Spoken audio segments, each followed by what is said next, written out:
Yeah, sorry. Response video is probably going to be a two-parter, so the second part will be on the website. Well, maybe not. I don't know. We'll see how long it goes.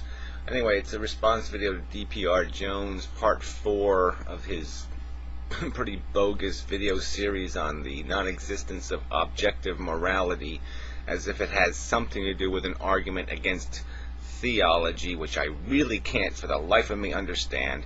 Nobody is accepting God as existing because they read the Ten Commandments and said, oh my God, that's so fucking brilliant, I'm going to believe in God. That's not the way it fucking works. They believe in the God first, and then they accept the God law. So this is a stupid goddamn video series. It's a stupid argument, and then, well, he's taking Dawkins in here and throwing Dawkins in here, and I think he's making Dawkins even looking like an asshole. So here we go. It seems to me an odd proposition that we should adhere to some parts of the Bible story but not to others. After all, when it comes to important moral questions, by what standards do we cherry-pick the Bible? Well, why wouldn't you cherry-pick history for smart history and dumb history? So, I mean, even that doesn't make a hell of a lot of sense. Of course you would cherry-pick. Somebody proposes a theory. It can have very good elements like, let's put round wheels on the car. And they can have some crazy element like a Homer Simpson thing like, oh yeah, let's put a sofa in the back seat and let's put this over, and and you say, oh fuck, that's bullshit. Why bother with the Bible at all if we have the ability to pick and choose from it what is right and what is wrong for today's society? Well, obviously, yeah, if the parts of the theory seem really stupid and ludicrous and don't account for the biology and the record and the geology and all the other crap, then it's probably a bogus theory, and the fact that there's absolutely no evidence of a God anywhere is probably good reason not to believe in one. But that's a whole separate issue, I think. It seems that I have to restate my position. Firstly, morals are not objective. There is no such thing. There's no such thing as objective morality. So there's beauty in the universe, but there's not morality in the universe. Well, that doesn't make any sense, does it? No, it doesn't. It doesn't in any meaningful way. It's on its face, it is a stupid thing to say. There's no objective morality. That's just the same thing as saying there's no objective definition of value. That there's nothing in the universe that we can say with absolute certainty, more certain than any other fact we're aware of, that something is good or something is bad. And that's what he's saying. He's saying of all the things we know, morality is one of the things we cannot know for certain. That's what he's saying. When I say the Holocaust sucked, that's subjective. That's just an opinion, in his opinion. That's not something we can rationally verify as being as solid a fact as the fact of evolution, or the presumption that we're not all completely insane. I mean, we might as well speculate on all being completely insane and not knowing up from down or right from left if you're going to say that we're not capable of rationally deducing that when millions of sentient beings are horribly tortured, it's a bad thing. God. As objective morality. Secondly, morals are not gifted by a god or gods, nor has a deity imposed an objective moral law upon us. The Bible does not contain or evidence any meaningful moral code. Oh, well, that's just nonsense. It has the Ten Commandments, but also the Bible is also the New Testament, and there's lots of ethics in there. The meek shall inherit the earth, and something, whatever, the peacemakers, and, the old golden rule. There's lots of values projected in there. The odds of a rich man going into the kingdom of God, or the odds of a camel going through the eye of a needle. Now, that's part of Jesus' law, okay? I mean, it's not an explicitly thou shalt not statement, but it's pretty damn close, ain't it? 30,000 or more separate denominations of Christianity have developed. In other words, there are over 30,000 interpretations of this book. Oh, right, and some of those are pretty subtly irrelevant, right? Yes, but let's just play games. Let's play little fucking games. Contained an objective moral code, you would assume there would only be one interpretation of it. The interpretation is of the entire religion. They're interpreting how long God's beard is. You know, how many potatoes you grow in heaven.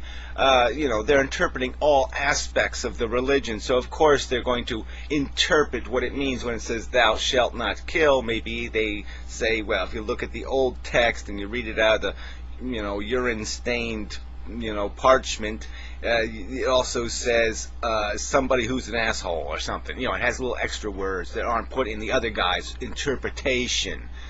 Fucking bullshit. The alternative to this argument is that the objective moral laws are so obscurely hidden within its pages that it is not possible for us to understand them. However... yeah, well, come on, it's a big fat book with a lot of subtle moral law. Yeah, 1 minute it says, you can't get into the kingdom of God. Very next paragraph it says, with all things, God, with God, all things are possible, right? So that's the out, the catch. So there's lots of catches, catch 22. So yeah, the religions are made that way. They have lots of catches in them. There are those that claim that there is objective morality, and it is evidenced or contained in the Bible. Yeah, and then there's those who claim there is objective morality, and it's something you rationally deduce, like you do anything else, like you uncover the fossil record and deduce our evolution. You deduce it.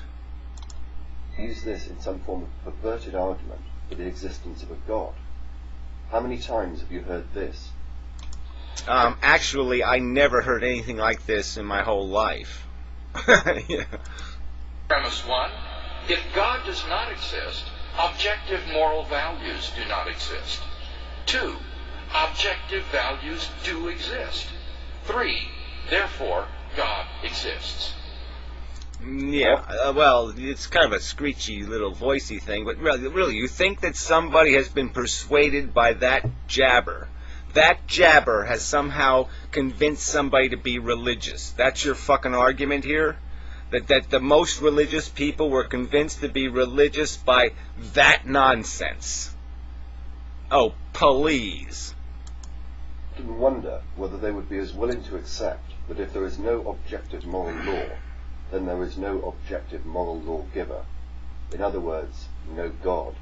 Yeah, well, you're kind of validating what a lot of Christians run to religion to, is they say, well, we need something, we just can't be heathens and animals and monsters, and here you are basically saying, well, you might as well be a heathen and an asshole and a monster because I'm saying there's no objective morality, there's really no obligation to be decent or honorable or anything, there's no such obligation because there's no God to enforce it, so go ahead and be an asshole.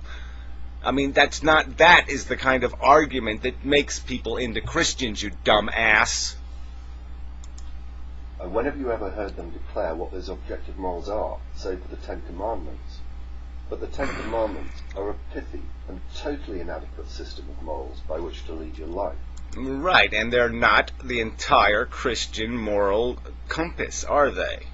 There's other things in the Christian moral compass. Jesus said you're going to hell if you get divorced. I mean, that kind of shit is in there.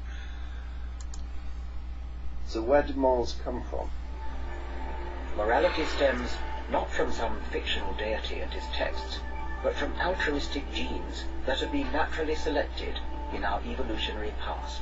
That's amazing. That I would never think that Richard Dawkins would be silly enough to use the word altruistic, the British term, twit, twat, twoot, whatever. But anyway, that's just terrible. That's just terrible to use that word in that context.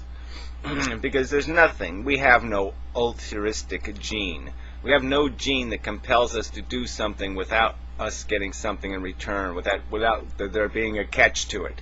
And the catch usually being that it's our kids, it's our parents, it's our brothers or sisters. It's some connection that compels us to give a damn or to do.